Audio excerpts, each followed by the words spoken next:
In this course, we will basically be doing two things. One, learn how to program, and two, do one big project together. So I imagine it a little bit like we play two different roles. One is me as the teacher and you as the student, and me explaining to you how Python works and how programming works in general. The other is us as a team developing a program, and you are the developers and I am the project lead. So this is a little bit mimicking the situation in a development company, where large teams of programmers will work on the same project. So we learn how to share code, how to work with each other in a team, how to discuss the project. And also it allows us to do a little bit more complicated assignments than we could have done if each of us had to do it by themselves.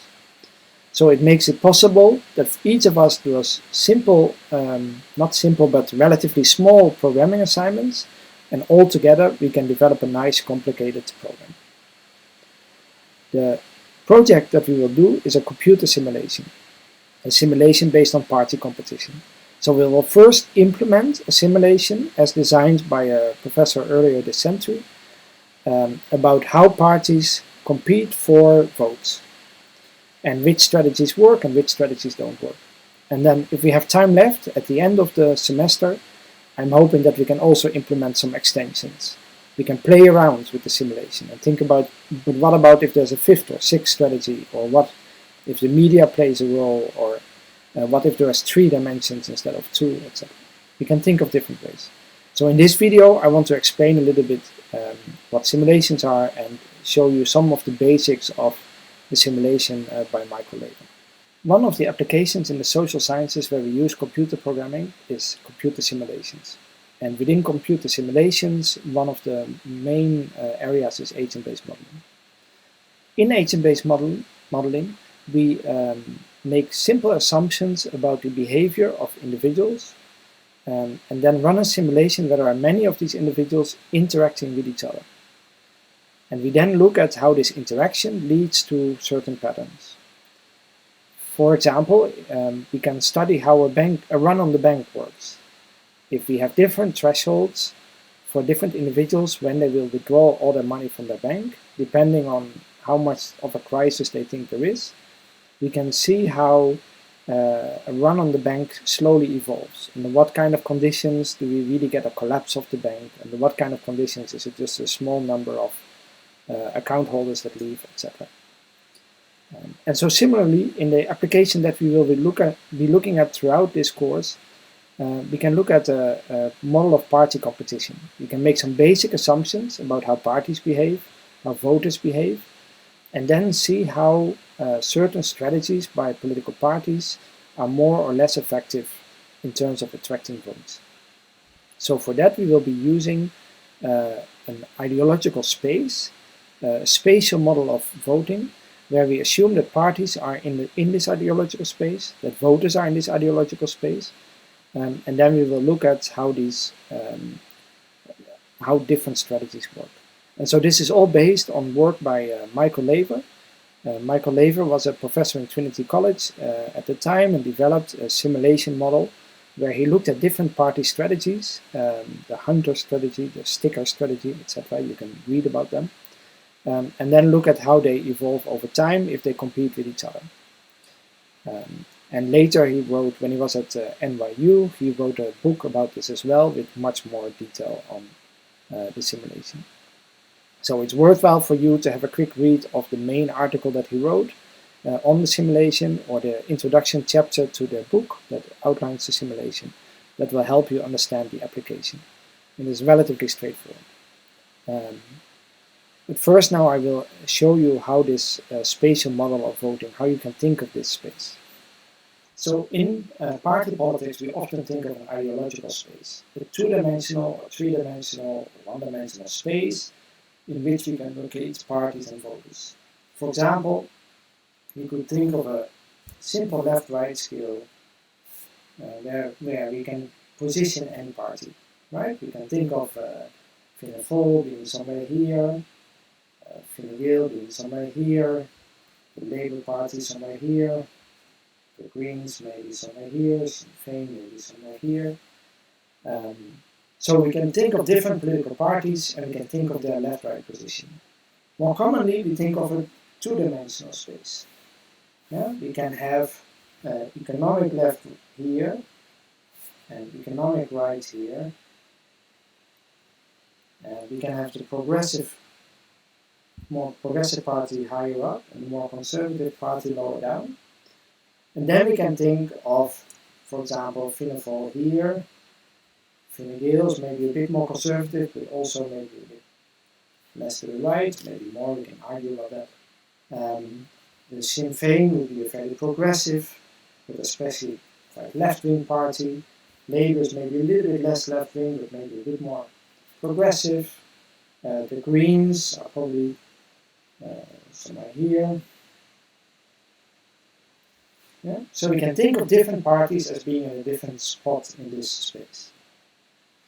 But not only can we think of parties in this space, we can also think of voters in this space. So this voter might have a preference here, and this voter might have a preference here, and this voter might have a preference here. So different voters have different preferences for different combinations of left-wing politics or right-wing politics, conservative politics or progressive politics. And one of the assumptions we often make when we try to think of party competition is that voters will vote for the party that is ideologically closest to them. Yeah? So we can think of this party, the one that is nearest is Fine Gael. So this will be a Fine Gael voter. Yeah? And for this party, the party that is nearest is Fine Gael. So this will be a Fine Gael voter. Even though it might be quite distant, but there is no party in this space, conservative left-wing party, so that then becomes the nearest. For this voter, Sinn Féin is the nearest. Yeah, so that becomes the Sinn Féin voter. And so we can basically divide the whole space based on what is the nearest party. Yeah, so it seems to me that I'm not so good at drawing this, but I guess there's a line about here,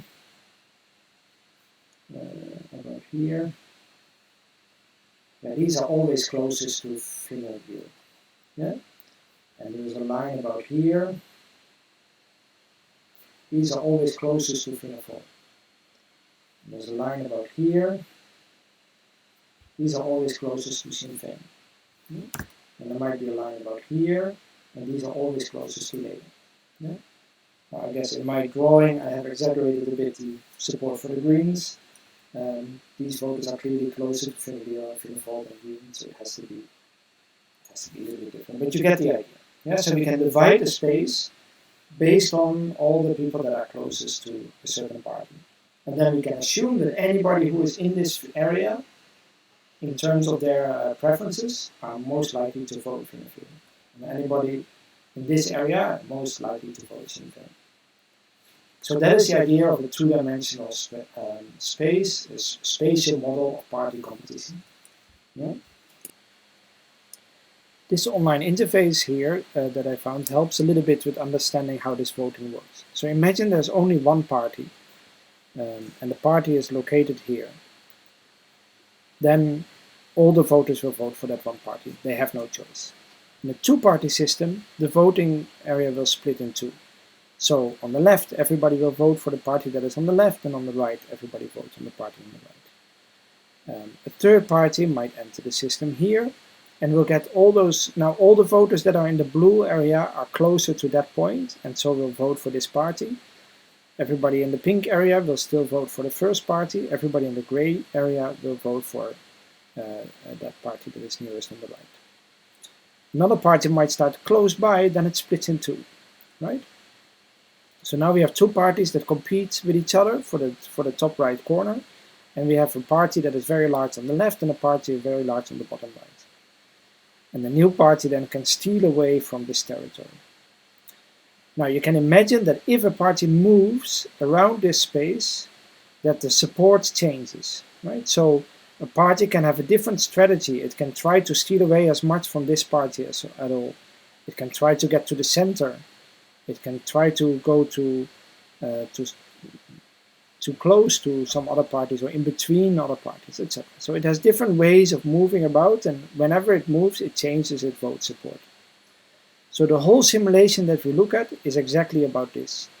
How do parties move in ideological space? How do they change their party program and their campaign pledges to attract more voters?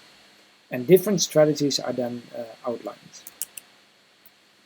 Of course, in a party system like this, it is not just one party that is moving, but all parties are moving at the same time. This website happens to have a function for that, which we can change here. Slow it down a bit, start random motion. You can see how all the parties are moving in this space, and voting support is changing all the time.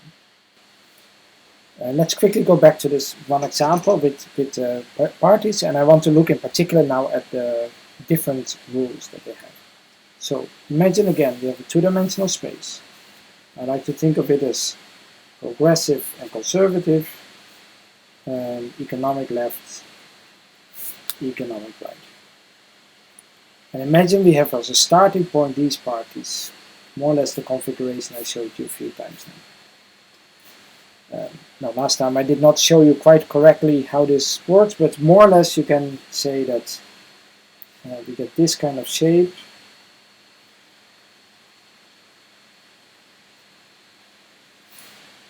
You get more or less this shape for the first party, for the party in the center there. So this will be the party support in this case. So this party, so let's give them names A, B, C, D, E. Party B has the center ground. For all these voters, party A is the nearest. For all these voters, party E is the nearest. Here party D is the nearest. Here party C is the nearest. Now, what kind of strategies might we have? So one might be a sticker strategy. A sticker strategy never moves. So a sticker is a party that has strong ideological reasons to be where they are, and they do not move. So an example is a Green Party that is founded for environmental reasons and refuses to move. And it's, they have a strong ideological base, and this is their overall strategy. They have strong ideological reasons to be where they are, and that's where they stay. Then we might have the hunter strategy. So imagine this is a hunter. A hunter looks in the space and looks at where is the largest party. Here it seems that E is probably the largest party. And if it finds the largest party, it will move in that direction. Yeah? So a hunter moves towards the largest party, and unless it is the largest party, and then it stays where it is. Now, what is the largest party, of course, changes every time because all the parties are moving. So it's a typical feature of agent-based modeling, is that they have all simple behavioral rules, but because they interact with each other, it becomes quite a complicated dynamic. So it will be quite complicated what the outcome is. Another might be the aggregator. So this will be maybe the aggregator. There's no reason to think why each party is what, right? This is pre-assigned in the simulation. We just say A is an aggregator, B is an aggregator, C is a hunter, etc. But just to explain. An aggregator always looks like the center of its own party. So these are the voters for this party, and this seems to be more or less the center of that region. So an aggregator always moves towards the center of its own parties. You can think of it as a very democratic party that has, for example, internal votes and then follows its members. You can also think of it as a strategy to optimize. That is clearly the core of their support. Let's go to that core and solidify that support. Yeah? And finally, we have, and now I forget the name, unfortunately. Finally, we have the predator. I made a mistake. My apologies. So this is the predator. The predator. So the predator always goes after the largest party. The hunter has a more unusual strategy. It will just go some random direction. But every move, it will decide if the previous direction increased party support, then repeat it. If the previous direction did not increase party support, go into a random other direction. So imagine this reduces their party support. The next time they might go there. And the next time they might go there. Now maybe this one really did increase their support, then they will just repeat it again. until it doesn't increase support anymore, and then it moves in a random direction. So we have these 4 strategies.